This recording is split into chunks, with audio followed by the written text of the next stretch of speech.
Olá pessoal, na aula de hoje nós vamos tratar da matéria relativa às condições de admissibilidade dos recursos.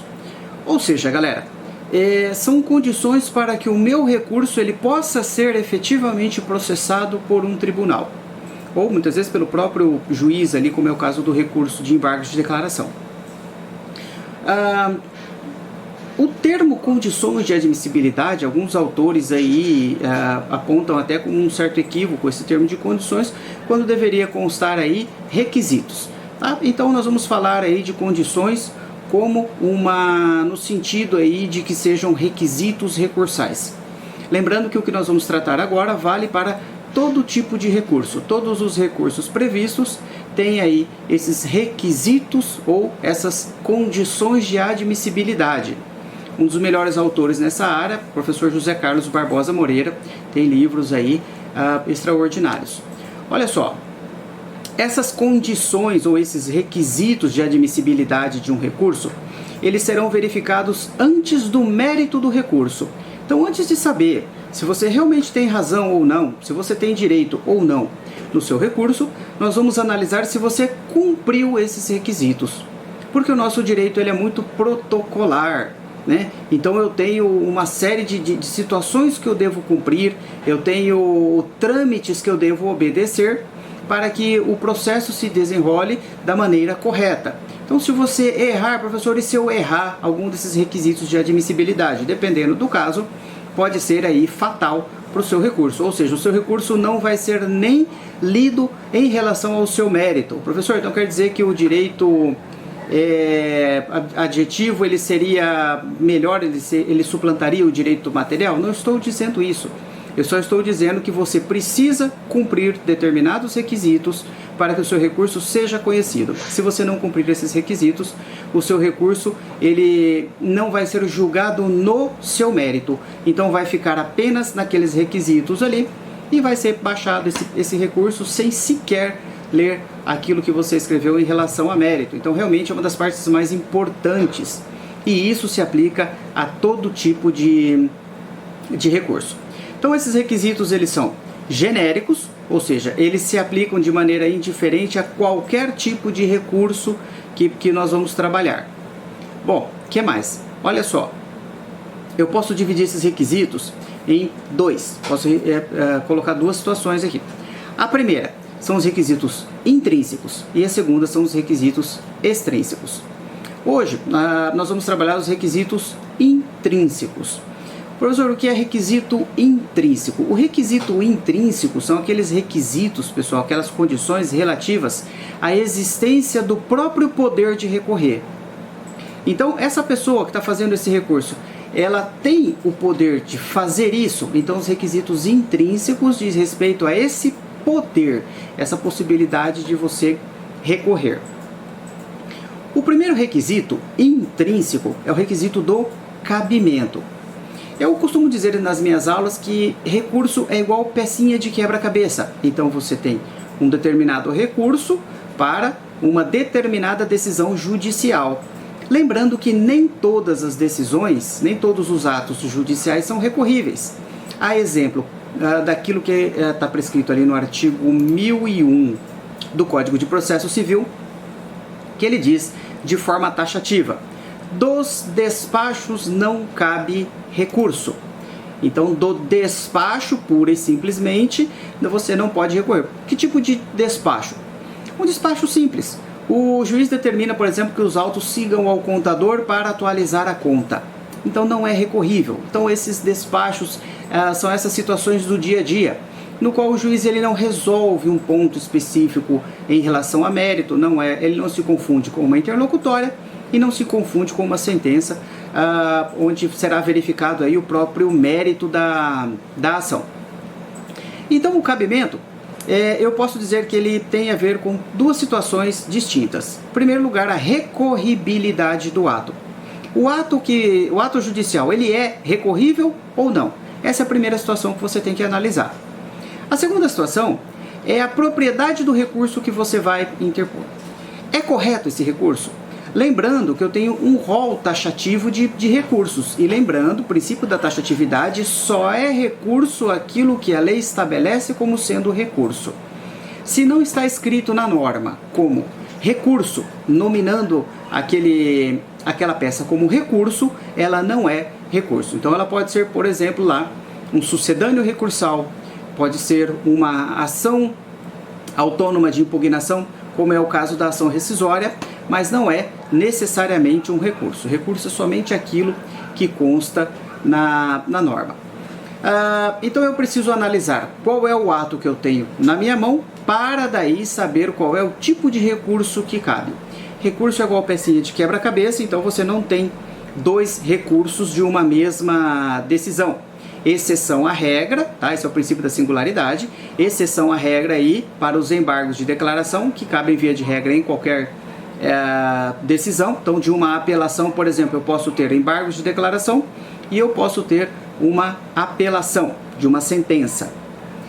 Do mesmo jeito que de um acórdão do tribunal, se ele tratar duas matérias distintas, matéria relativa à Constituição Federal e uma legislação infraconstitucional, por exemplo, caberia em tese aí tanto o recurso especial quanto o recurso extraordinário.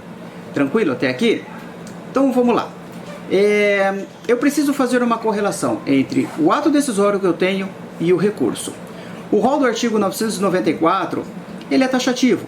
E ali eu consigo verificar, eu consigo estabelecer quais atos que comportam recurso e qual recurso eventualmente pode ser interposto daquilo ali.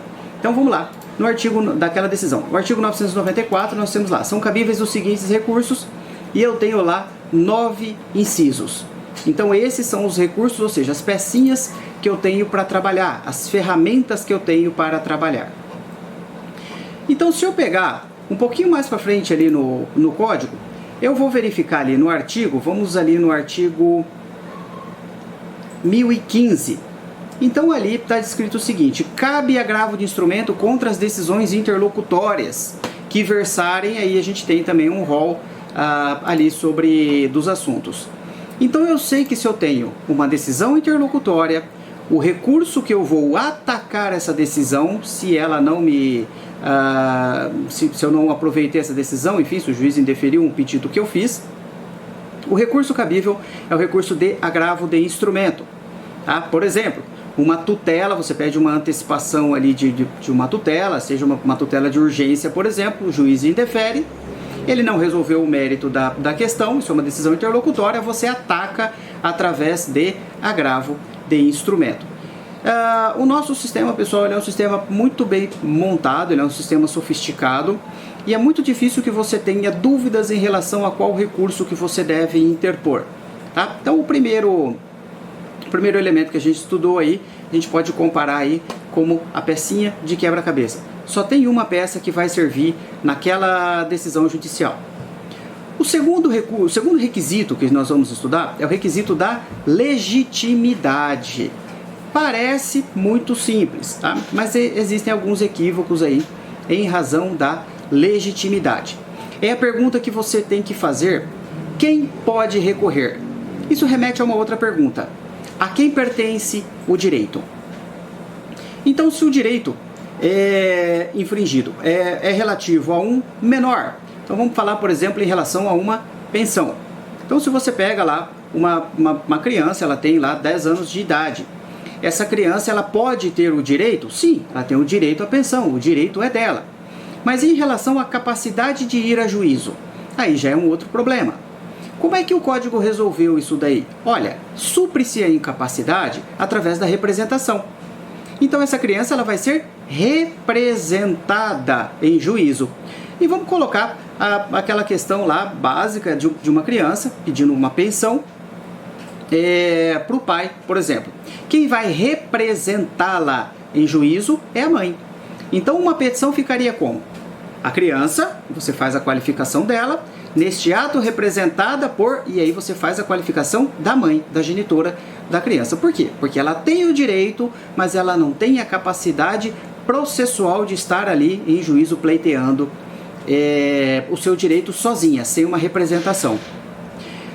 No recurso, é a mesma situação. Então vamos supor que você tenha lá, a ação é de uma criança, de uma pensão, e na hora de fazer o recurso, a pessoa, ao invés de colocar a criança representada pela mãe, ele coloca como autora desse recurso, a própria mãe. A ela falta legitimidade. Por que falta legitimidade? Porque ninguém pode pleitear em nome próprio o direito alheio. O direito não é dela. Então o direito de recorrer também não será dela. Quem pode fazer esse recurso, no caso, é a criança, que o processo está tramitando no nome dela. Tá? Então nós temos que lembrar também que algumas situações aí são admitidas em juízo. Por exemplo, o Ministério Público pode recorrer e a gente tem lá no 996 ali, o terceiro juridicamente interessado também pode recorrer. É quando a sentença afeta uma pessoa que ainda não faz parte do processo. Ele é o terceiro, mas ele foi afetado por essa sentença. Por exemplo, ele teria o direito de fazer uma apelação? Teria. Tá? Lembrando que esse terceiro é aquele que até agora não faz parte do processo. Ele não figurou ainda como parte nesse processo. Então, mas ele tem o direito de já entrar fazendo recurso? Tem todo o direito. Isso daí é autorizado pela norma. Então a gente tem que entender, pessoal, essa questão de legitimidade como aquele que pode fazer o recurso, né? Normalmente a gente entende como a parte vencida, a parte sucumbente, mas eu tenho que analisar se é um litisconsórcio, que tipo de litisconsórcio que se é um menor, quem é que pode fazer esse recurso ou não. Então a questão da legitimidade acaba causando aí muitas vezes uma certa confusão. E lembrando que no exame da OAB é muito comum que ele traga ao longo do enunciado não vou dizer uma pegadinha, mas vou dizer ali uma situação que é para entender ali, que é para saber se você conseguiu distinguir quem é a pessoa realmente legitimada para ingressar com esse recurso. Volto a falar na legitimidade do Ministério Público, tá? E volto a falar na legitimidade do terceiro interessado, aquele que até agora não fez parte do processo, mas que por algum motivo ele acabou tendo uma decisão que acabou ali, enfim, afetando ele. A legitimidade em relação ao advogado, isso daí é interessante também a gente colocar. O advogado, ele pode recorrer? Ele pode. No tocante a quê? A que tipo de matéria? A matéria relativa à sucumbência, aos honorários. Ali na Lei 8.906, no seu artigo 23, está dizendo lá que o advogado ele pode executar de forma autônoma os honorários dentro do seu processo. Tá? No artigo 22 está dizendo que os honorários pertencem ao advogado. Então, se você tiver um problema, se você ingressa com uma ação e você tem um problema que a sentença ela não reconheceu lá o direito, ou não reconheceu na totalidade o direito do seu cliente, e também os honorários que foram arbitrados, a sucumbência, ela é muito abaixo daquilo que a lei determina, então você vai ingressar com o recurso relativo a essa decisão, e nesse recurso você vai discutir tanto o principal, tanto o direito do seu cliente, quanto o seu direito na sucumbência. E aí você vai ter duas partes recorrentes. Você vai ter, além do seu cliente, além do autor da ação, você vai se colocar como parte, o advogado, fazer a qualificação e você vai ser parte nesse recurso. Porque em relação à sucumbência, a lei determina que ela pertence ao advogado e ela legitima o advogado para fazer esse recurso. Até aqui tranquilo? Então continuaremos no próximo vídeo.